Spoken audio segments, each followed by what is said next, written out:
सब में से एसीपी हीरानगर के नेतृत्व में जो वाहन चोरी की वारदातें हो रही थी उस पर नियंत्रण के लिए प्रयास किया जा रहा था। इनके नेतृत्व में जो थाना प्रभारी बाणगंगा के द्वारा एक टीम लगाई गई थी, उस पर से कल दिनांक को 3 संदिग्ध लोग अभिरक्षा में लिए गए थे, जिनका कुछ इनपुट था कि इनके द्वारा कुछ वारदातें की जा रही हैं। उनमें से उनसे पूछताछ की गई तो उनके द्वारा बहुत सारी घटनाओं को स्वीकार किया गया और बजाय सबूत फिर लगभग 1.5 दर्जन मोटरसाइकिल जब्त की गई हैं।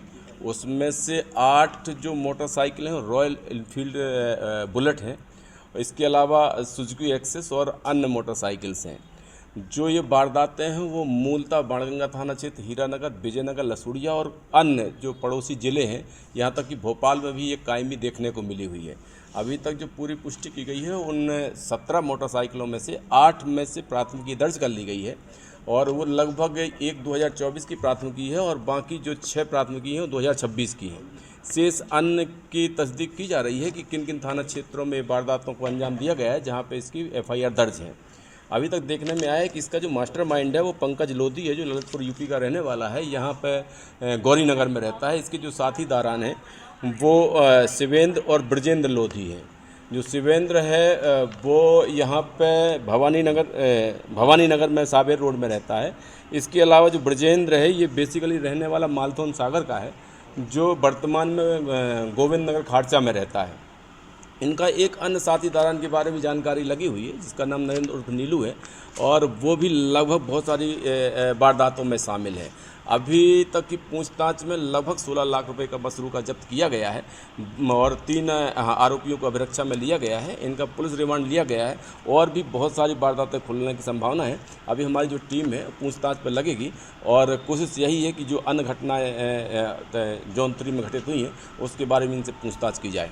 सर, खास जो बुलेट को ही कोई चुराता था, खास उद्देश्य? ये बेसिकली इनकी 2 मोटिव था। एक तो नई उम्र के हैं तो ये खुद भी इस्तेमाल करते थे, उसको मॉडिफाई कर लेते थे, उसका बहुत सारा स्वरूप बदलते थे। दूसरा, अपने शौक़ पूरा करने के बाद फिर इनको बेचते थे क्योंकि वो शौक़ पूरा करने के लिए इनको पैसे की भी ज़रूरत थी। और इनकी जो बेसिकली मोडस ऑपरेंडी थी, सबसे पहले इसको लेकर के इसको मॉडिफाई करते थे, कुछ ऐसे खंडहर या कुछ सुनसान जगह पर रख देते थे। उसके बाद फिर इस्तेमाल करने के बाद इनको बाहर तक बेचने का प्रयास किया गया है। उन सारी चीज़ों में भी तस्दीक की जा रही है और विवेचना में वो सारे तथ्यों को भी शामिल किया जा रहा है। ये बेचने का ये है कि यहाँ जो पास के जो हमारे ज़िले हैं वहाँ तक की इनकी पहुँच के बारे में जानकारी लगी हुई है। विवेचना में वो सारे तथ्य अभी स्पष्ट किए जाएंगे। क्या तरीका होता था सर इनका बाइक चुराने का? कोई टेक्निक होती है? बाइक चुराने का जो भीड़ भाड़ी जगह पर थी, इनकी कुछ शौक विशेष थे। जैसे रॉयल एनफील्ड की इनकी विशेष शोहरत थी निकालने की, तो सबसे पहले उसको प्राथमिकता देते थे, उसके बाद अन्य मोटरसाइकिल को प्राथमिकता देते थे। उसी हिसाब से इनके द्वारा अपने शौक पूरा करने के लिए और उससे अपने आर्थिक स्थितियों को मजबूत करने के लिए इनके द्वारा ऐसी वारदात की बात अभी तक सामने आई है।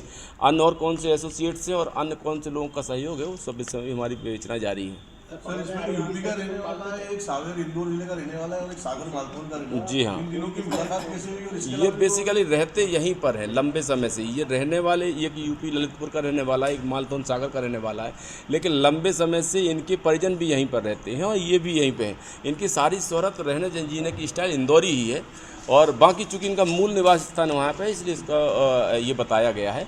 बाकी इनके सारे साथीदारान यहीं पर हैं। ये आसपास के सारे टोपोग्राफी से बाकायदे परिचित हैं। तो किस तरह के शौक पूरे करते थे ये? शौक आम जीवन के जो शौक रहते हैं वही पूरे करते थे और बाकी पूछताछ पे अगर और किसी अन्य प्रकार के शौक भी होंगे तो वो भी उसका भी उन तथ्यों को भी शामिल किया जाएगा। के अलावा अन्य कोई पीछे पहले भी वाहन कोई पकड़ा या इन्होंने बेचे कि ना बेचे? वो चूँकि अभी कल ही अभिरक्षा में लिया गया, पूछताछ में इतनी वारदातें करना स्वीकार किया गया है। अन्य कहीं पर भी होगा तो वो भी सारे साक्ष्यों को जुटा करके डायरी का पार्ट बनाया जाएगा।